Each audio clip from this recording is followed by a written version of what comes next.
DHQ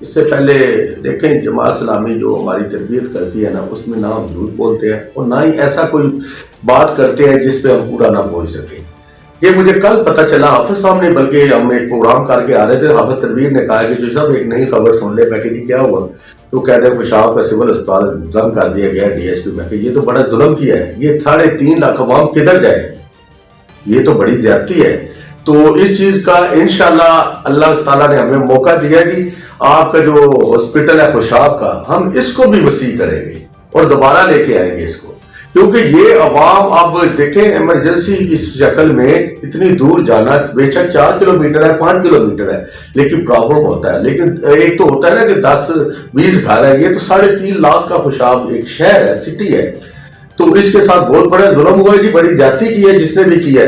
تو ہم ان کو انشاءاللہ واپس لے کے آئیں گے اور اس سے اچھا ہاسپٹل اس کو بنائیں گے سول اسپتال کو. پاکستان کو جب بھی قدرتی آفات کا سامنا ہوا، جماعت اسلامی کے رضاکار سب سے آگے صف اول میں کام کرتے ہوئے دکھائی دیے، لیکن اس کے باوجود جماعت اسلامی کوئی اپنا ووٹ بینک نہیں بنا سکی. اس کی کیا وجہ ہے؟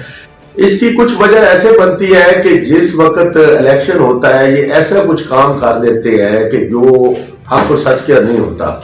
تو اس کا رزلٹ کیا نکلتا ہے کہ جماعت اسلامی نے کافی دفعہ نا بائیکاٹ کیا ہے الیکشن سے. لیکن بائیکاٹ کرنا کو حل نہیں ہے، کسی بھی جماعت کا بائیکاٹ کرنا الیکشن سے حل نہیں ہے.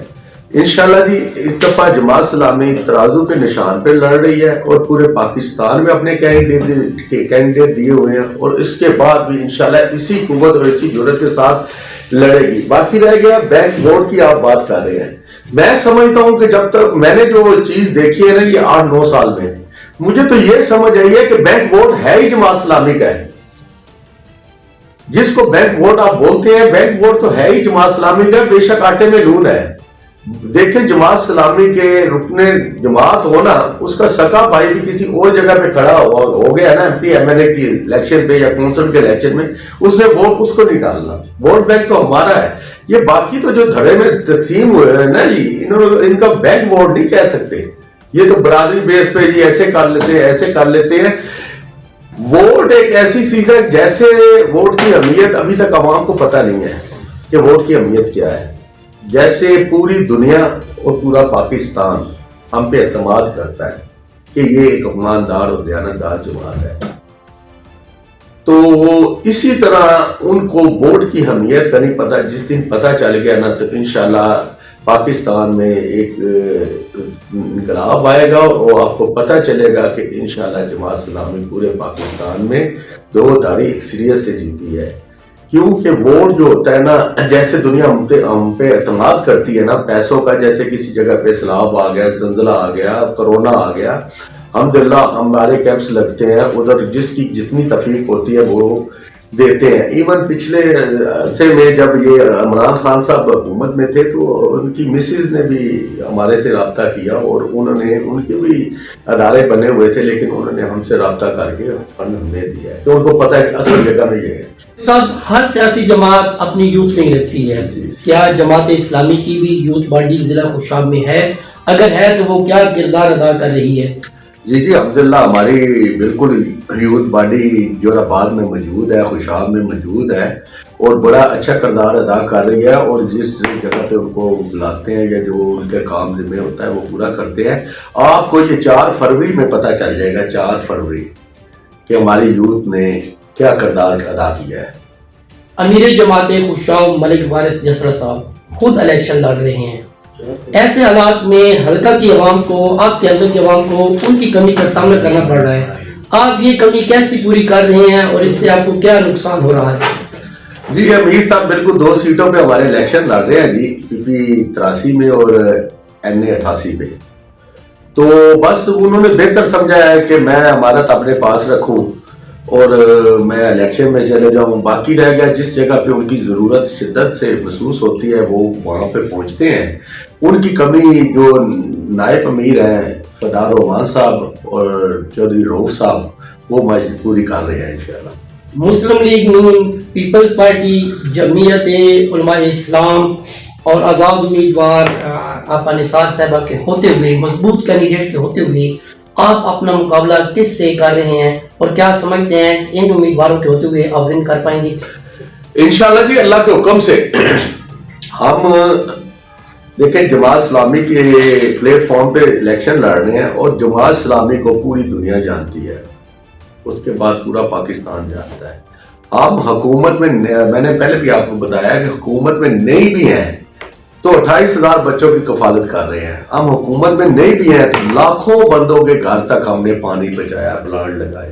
ہم حکومت میں نہیں ہیں تو کورونا آیا ہے تو اس کا فیس کیا اور عوام کا ساتھ دیا۔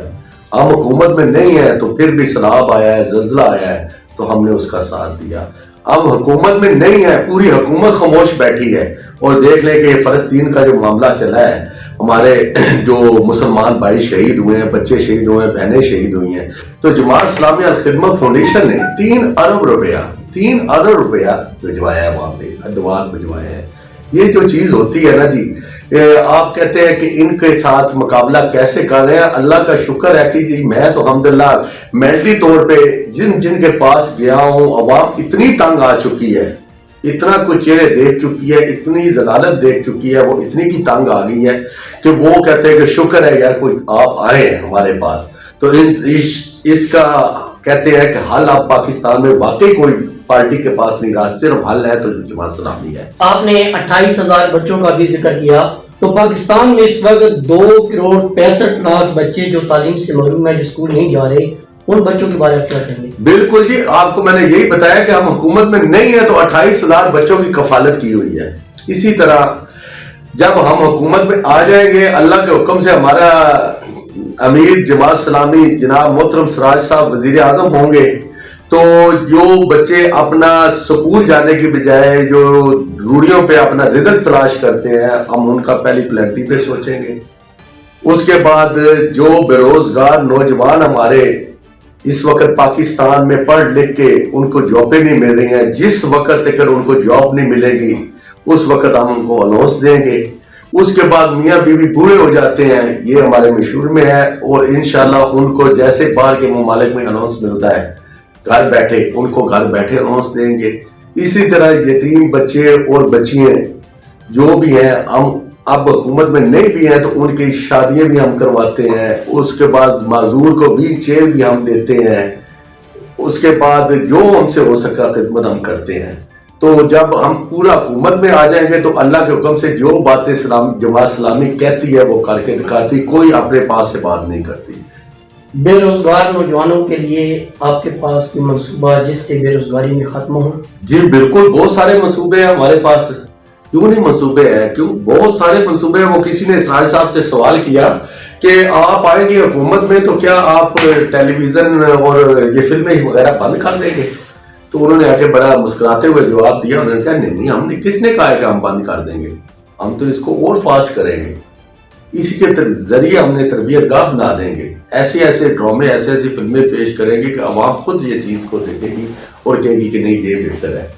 تو اسی لیے جو حکومت میں آئیں گے تو انشاءاللہ اس سے پہلے بھی ہمارے پاس پلان ہے۔ جیسے آپ کے سامنے کی بات ہے، یہ تو وہ چیز ہے کہ میرا خیال بچے سے لے کے بڑا بوڑھا تک جانتا ہے کہ خیبر پختونخوا میں جب سراج صاحب آئے تھے نا تو 70 ارب روپے کا قرضہ تھا خیبر پختونخوا، اور جب خیبر پختونخوا چھوڑا تھا اس کے بعد کئی سال اسی فرد سے خیبر چلتا رہا، اور بالکل اس کو یعنی نا اس چیز سے قرض فری صوبہ بنا کے نکلے تھے۔ اگر ہمیں تھوڑا سا پیریڈ ملا ہے تو 70 ارب کا جو خیبر پختونخوا قرضہ تھا اس کو فری صوبہ بنا کے نکلے ہیں، تو کیا ہم پاکستان نہیں کر سکتے ایسے؟ اللہ کے حکم سے ہم نے تو کرنا ہے اور وہ ٹائم آ گیا ہے۔ شہر کے عام مسائل آپ کی نظر میں کیا ہیں جو فوری طور پہ حل ہونے چاہیے؟ اس شہر کے لیے جو مسائل ہیں، بہت سارے مسائل ہیں، تھوڑے تو مسائل نہیں ہیں۔ شہر کے مین مسائل ہیں کہ ہمارے صحت کا مسائل ہے کہ ہمارے ادھر ہاسپٹل میں وہ اچھی سہولیات نہیں ہے جو ہر ایک انسان کو ملنی چاہیے، اور باقی گندگی بہت زیادہ ہے، پارک اچھے نہیں ہیں جہاں بچے کو اچھی صحت ملنی چاہیے، روز وغیرہ سارے ٹوٹے پڑے ہیں۔ اس کے بعد بس یعنی کہ یہ سسٹم پورا ہی ڈسٹرب ہوا ہے، قوالی جوراباد خوشاب کا نہیں ہوا، آل پاکستان کا ہوا ہے۔ تو ہم کو مسائل جو بھی ہے دیکھیں، کہیں بجلی نہیں ہے، کہیں سیوریج نہیں ہے، کہیں پانی نہیں ہے. اب خوشاب جس کے نام پہ خوشاب لکھا گیا ہے، پڑھا جا رہا ہے، اس میں سب سے بڑا مسائل تو پانی کا ہے. تو انشاءاللہ ہم جیسے ہی اس میں ان ہوں گے سارے مسائلوں کا حل نکالیں گے اللہ کے حکم سے. جی ناظرین، یہ تھے میرے ساتھ چودھری ناصر نظیم گجر صاحب، جو جماعت اسلامی حلقہ N87 کے امیدوار ہیں. وہ اپنے خیالات کا اظہار کر رہے تھے، کہاں تک آپ کو مطمئن کر پائے ہیں اور کہاں تک آپ ان کی باتوں سے